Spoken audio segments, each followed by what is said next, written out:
வணக்கம்.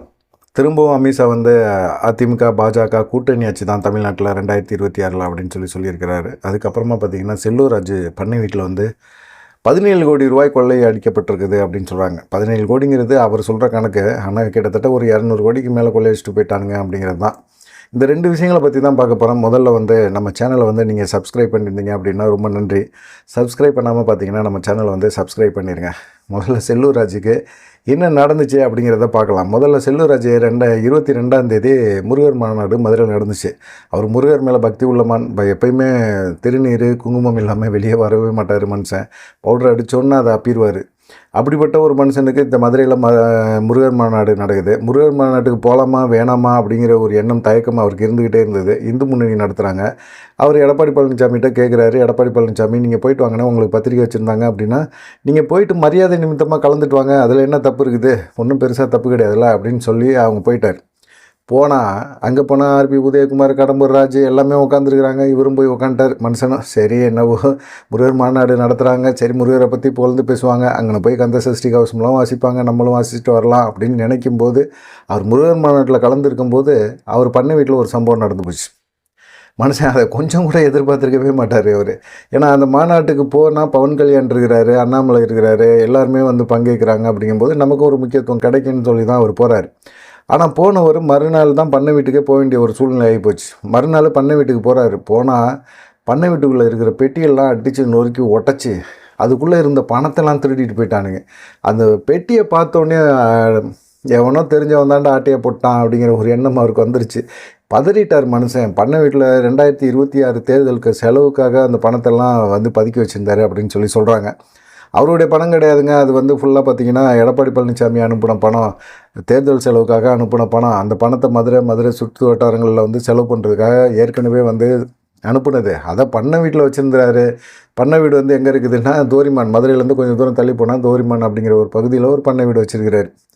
அந்த இதில் அந்த பணத்தை வச்சுருந்துருக்காரு. இந்த பணம் இவர் வச்சுருக்கிற விஷயம் யாருக்கு தெரியும்? இவர் கூட சொந்தக்காரங்க, அவர் கூடயே சுற்றுறவங்க போனவங்க வந்தவங்களுக்கு தான் தெரியும். இவருக்கு பணம் போயிடுச்சுன்னா இதை எடப்பாடி பழனிசாமிகிட்ட எப்படி சொல்ல முடியும்? எடப்பாடி பழனிசாமி உடனே ஏற்றுக்குவாரா? நடிக்கிறியா, நீயே ஆட்டையை போட்டு நீயே எல்லா வேலையும் பார்க்குறியா அப்படிங்கிற மாதிரி ஒரு இது வரும்ல.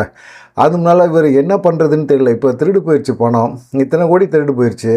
ஆனால் இந்த பணத்தை திருடு போயிடுச்சு அப்படின்னு போய் நேரடியாக எஸ்பிகிட்ட போய் கம்ப்ளைண்ட் கொடுக்கவே முடியாது, இல்லை காவல்துறையில் போய் கம்ப்ளைண்ட் கொடுக்க முடியாது. அப்படி கம்ப்ளைண்ட் கொடுத்தோம், புகார் கொடுத்தோம் அப்படின்னம்னா அது மிகப்பெரிய ஒரு இஷ்யூ ஆகிடும். அப்புறமா மறுநாள் பஞ்சாயத்து ஆகி போவோம். பேப்பர்லாம் ஏது இவ்வளோ கோடி அப்படின்னு சொல்லி எல்லாருமே கேள்வி கேட்க ஆரம்பிச்சிருவாங்க. அப்படிங்கிற ஒரு பயம் அவருக்கு வந்துருச்சு.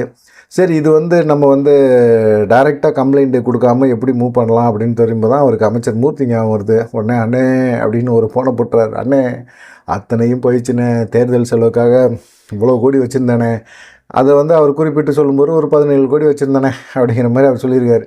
யாரோ ஒருத்தன் ஆட்டையை போட்டு போயிட்டானுங்கண்ணே, அது எப்படி என்னன்னு புகார் கொடுக்குறதுன்னு ஒன்றுமே புரியலண்ணே, ஒரு பணம் காணா போச்சுன்னு தெரிஞ்சோடனே நெஞ்சு வலி வந்துருச்சுண்ணே, அப்படியே உட்காந்து வந்தானே, எப்படிண்ணே புகார் கொடுக்குறது? நேரடியாக புகார் கொடுத்தோம்னா அது நான் சரியாக இருக்காதுண்ணே. இந்த படத்தை யார் திருடியிருப்பான்னு தெரியலண்ணே. ஆனால் இங்கே கூட இருக்கிற இந்த களவாணித்தனத்தெல்லாம் அவனுங்க தான் பண்ணியிருப்பானுங்க, கூட இருக்கிறவன் தான் பண்ணியிருப்பான். எவனோ குத்திட்டு போயிட்டானே, நெஞ்சிலே குத்திட்டு போயிட்டானே, என்னனே பண்ணுறது, எப்படின்னே கண்டுபிடிக்கிறது அப்படின்னோடனே செல்லூர் ராஜு இவ்வளோ புலம்புனோன்னா அவருக்கு சும்மா இருக்குமா?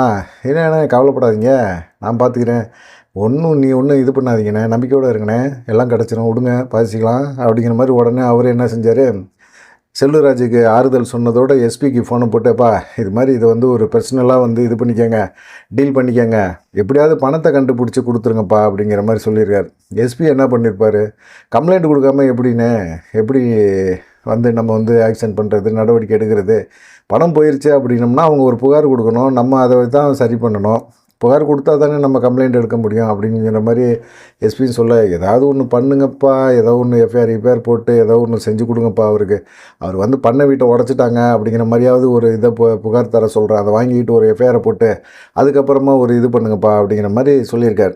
அதுக்கப்புறமா இது பண்ணை வீட்டை அடித்து நோக்கி உடச்சிட்டானுங்க அப்படிங்கிற மாதிரி பணத்தை மட்டும் செல்லூர் ராஜு சொல்லாமல் பண்ணை வீட்டை அடித்து நொறுக்கிட்டாங்க அப்படிங்கிற மாதிரி இது பண்ணோன்னே புகார் கொடுத்தாரு. அதன் அடிப்படையில் எஸ்பி ஒரு தனி டீம் போட்டு விசாரணை எல்லாம் பண்ணாங்க. விசாரணையில் வந்து அவருக்கு செல்லூர் ராஜே சொன்ன மாதிரி தான், கூட இருந்தவனுங்க தான் எவனோ களவாணித்தனத்தை பண்ணிட்டு போயிட்டானுங்க, என்ன பண்ணுறதுன்னு தெரியல அப்படிங்கிற மாதிரி அவர் சொல்லியிருந்தார்.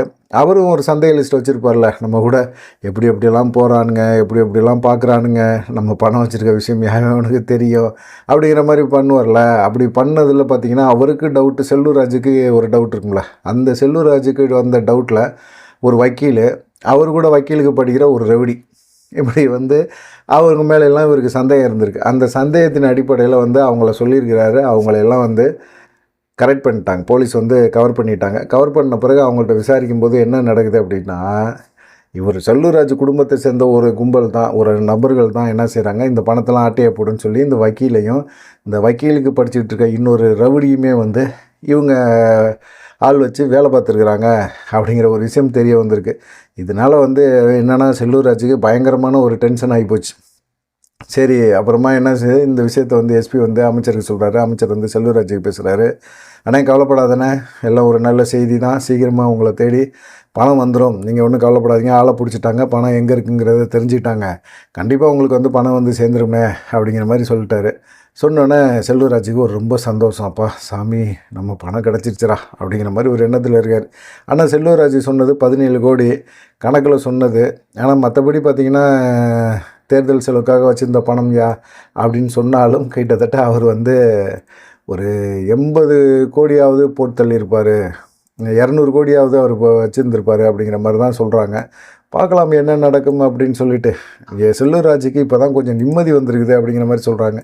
ஆமாம், அப்புறம் என்ன செய்ய முடியும், சம்பாதிச்ச காசா, தேர்தல் செலவுக்குன்னு கொடுத்த காசு, எடப்பாடி பழனிசாமிகிட்ட கடைசி நேரத்தில் போய் அண்ணே பணம்லாம் களவான்ட்டு போயிட்டானுங்கண்ணே அப்படின்னு சொன்னால் அவர் ஒத்துக்குவாரா? எடப்பாடி பழனிசாமி நம்புவாரா? செல்லூர் ராஜு எவ்வளோதான் நல்ல மனுஷனாக இருந்தாலும், உன்னைய பற்றி எனக்கு தெரியுமியா, நீ எப்படிப்பட்ட ஆளுன்னு எங்களுக்கு தெரியாமல் இருக்குதா அப்படிங்கிற மாதிரி பேசுவார்ல. அந்த பேச்சு ஏச்சுக்கெல்லாம் நம்ம வந்து சரிப்பட்டு வர மாட்டோம் அப்படிங்கிற மாதிரி செல்லூர் ராஜு நினச்சார். இப்போ அமைச்சர் மூர்த்தி மூலமாக அவருடைய பணம் திரும்ப கிடைக்குது அப்படிங்கிற மாதிரி சொல்கிறாங்க.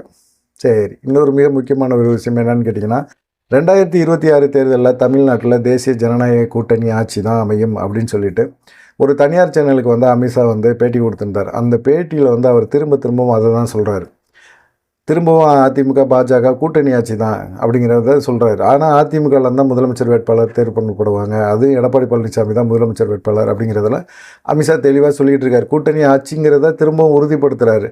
ஆனால் எடப்பாடி பழனிசாமி அதை மறுக்கிறார். மறுத்தார், இப்போ மறுக்கலை. அவருக்கு வந்து முதலமைச்சர் வேட்பாளர் அவர் தான் அப்படிங்கிற மாதிரி அவர் நினச்சிட்டு அவர் இருக்கிறாரு. ஆனால் இவங்க சொல்லுவாங்க, தேர்தல் முடிஞ்ச பிறகு முதலமைச்சராக இவரை ஏற்றுக்குவாங்களா அப்படிங்கிற ஒரு டவுட்டுமே வரும். அந்த சந்தேகம் வந்து மற்றவங்களுக்கு வருது, எடப்பாடி பழனிசாமிக்கு வரமாட்டேங்குது, என்னன்னு தெரியல. அதே போல் வந்து அவர் என்ன சொல்கிறாரு, ஓபிஎஸ், டிடிவி தினகரன், சசிகலா இவங்களை எல்லாத்தையுமே வந்து பிரிஞ்சிருக்கிறாங்க, அதிமுக விட்டு விலக்கி வச்சுருக்கிறாரு எடப்பாடி பழனிசாமி. இவங்களையெல்லாம் ஒன்றிணைக்கணும், ஒருங்கிணைக்கணும் அப்படிங்கிறதுல அமித்ஷா வந்து ரொம்ப மும்முரமாக செயல்பட்டார். ஆனால் இப்போ ஒரு டவுட் வருது, அமித்ஷா உண்மையிலே வந்து செயல்பட்டாரா, உண்மையிலே வந்து அவங்கள ஒருங்கிணைக்கணும்னு நினைச்சாரா அப்படிங்கிற ஒரு சந்தேகம் இப்போ வர ஆரம்பிக்குது. ஏன்னு கேட்டிங்கன்னா, இவர் வந்து பெருசாக வந்து அந்த ஒருங்கிணைக்கிறதுக்கான முயற்சியை எடுக்கவே இல்லை. நினச்சா எடுக்க முடியும். பாஜகவை கூட்டணிக்குள்ளே கொண்டு வரதுக்கு எப்படி முயற்சி பண்ணாரோ, அதே போல் ஓபிஎஸ்ஐயும், டிடிவி தினகரன், சசிகலா இவங்களை எல்லாத்தையும் அதிமுகவில் கொண்டு வரதுக்கு அமித்ஷா நினச்சா முடியும். ஆனால் நினைக்க மாட்டேங்கிறார். அவரும் இப்படி பிரிஞ்சு கிடக்கணும், அதிமுக ஓட்டு சிதையணும் அப்படிங்கிறதுல தெளிவாக இருக்கிறாங்க. சிதைஞ்சாதான், அதிமுக ஓட்டு பிரிஞ்சாதான் பாஜக இங்கே கால் ஊன்ற முடியும் அப்படிங்கிற ஒரு நம்பிக்கை அவங்களுக்கு இருக்குது. அதனால தான் வந்து என்ன செய்கிறாங்க, ஓபிஎஸ்ஸையோ சசிகலாவையோ கட்சிகளை கொண்டு வரதுக்கான முயற்சியை அவங்க பெருசாக எடுக்கவே இல்லை. எடப்பாடி பழனிசாமி சொல்கிறாரா, சேர்க்க மாட்டேன்னு சொல்கிறாரா, நீ போய் செய்தியாளர் போய் சொல்லிட்டு போப்பா அப்படிங்கிற மாதிரி சொல்லிடுறாங்க. இவரும் வெளியே வந்து இல்லை சசிகலாவையோ ஓபிஎஸ்ஸையோ நாங்கள் கட்சியில் சேர்க்கவே முடியாது அப்படின்னு சொல்லிட்டு அவர் பாட்டு போயிட்டே இருக்கிறார் மனுஷன். அதுதான் இப்போ அவரும் இப்போ அமித்ஷா வந்து என்ன சொல்கிறாரு, அது வந்து அவங்களுடைய உட்கட்சி பிரச்சனைங்க, அந்த உட்கட்சி பிரச்சனைக்குள்ளே நாங்கள் தலையிட மாட்டோம் அப்படின்னு சொல்கிறாரு. இதெல்லாம் வந்து நம்புகிற மாதிரியா இருக்குது அப்படிங்கிற மாதிரி தான் இருக்குது. ஆனாலும் பார்த்திங்கன்னா திரும்பவும் அவர் சொல்கிற ஒரு விஷயம் கூட்டணி ஆட்சி அப்படிங்கிறதுல அழுத்தம் திருத்தமாக சொல்கிறாரு. அதுலேயும் தேசிய ஜனநாயக கூட்டணி ஆட்சி அப்படிங்கிறதுல கொஞ்சம் கூட மாற்றம் கிடையாது அப்படிங்கிற மாதிரி சொல்கிறாங்க. தமிழ்நாடை பொறுத்த வரைக்கும் அதிமுக தலைமையின் கீழ் தான் நாங்கள் போட்டி போடுவோம், ஆனால் கூட்டணி ஆட்சி அப்படிங்கிறதையும் உறுதிப்படுத்துகிறார். திரும்ப அமித்ஷா வந்து கூட்டணி ஆட்சி அப்படிங்கிறதுல தெளிவாக இருக்கிறாரு. திரும்பவும் அதை தான் பேசுகிறாரு. ஆனால் அமித்ஷாவோட பேச்சுக்கு யார் பதில் சொல்லணும் அப்படின்னோம்னா எடப்பாடி பழனிசாமி தான் பதில் சொல்லணும். இல்லைங்க, கூட்டணி ஆட்சி கிடையாது, கூட்டணி கட்சிகளோட தான் அதிமுக ஆட்சி அமைக்கும் அப்படிங்கிறத இங்கே செய்தியாளர் சந்திப்புலையாவது சொல்லணும். ஆனால் சொல்ல மாட்டேங்கிறாரு. ஒரு தடவை தான் சொன்னார். திரும்ப திரும்ப அமித்ஷா பேச்சுக்கு நம்ம ஏன் ஒன்று பேசிக்கிட்டு அப்படிங்கிற மாதிரி எண்ணத்தில் இருக்கிறாரா அப்படிங்கிற ஒரு டவுட் எல்லாத்துக்குமே இருந்துக்கிட்டே இருக்குது. அமித்ஷாவோட பேச்சுக்கு பதிலடி கொடுக்கணும் அப்படின்னு சொல்கிறாங்க. ஏற்கனவே முருகர் மாநாட்டில் பெரியார் அண்ணாவை வச்சு செஞ்சு விட்டாங்க. அதுக்கே எடப்பாடி பழனிசாமி பதில் சொல்லலை. அவரே சமூக வலைத்தளங்களில் பதில் சொல்லிக்கிட்டு இருக்கிறாரு. ஏன்பா செய்தியாளர்களை தினமும் வேறு காரணங்களுக்கெல்லாம் சந்திக்கிறீங்க. ஆனால் இது முக்கியமான பிரச்சனைக்கெல்லாம் சமூக வலைத்தளங்களில் ஒரு பதிவை மட்டும் போட்டு விட்டுறீங்க. இப்போ அமித்ஷா பேசியிருக்காரு, ஒரு தனியார் சேனலில் பேசியிருக்கிறாரு. அப்படி பேசியிருக்கும்போது கூட்டணி ஆட்சி தான் அப்படின்னு திரும்பவும் திருத்தமாக சொல்கிறதுக்கு பதில் சொல்ல வேண்டியது எடப்பாடி பழனிசாமி தான். எடப்பாடி பழனிசாமி பதில் சொல்வாரா, இல்லை அமித்ஷா பேச்சுக்கு நம்ம ஏன் பதில் சொல்லிக்கிட்டு அப்படிங்கிற மாதிரி அமைதியாக இருப்பாரா அப்படிங்கிறத பொறுத்திருந்து பார்ப்போம். நன்றி, வணக்கம்.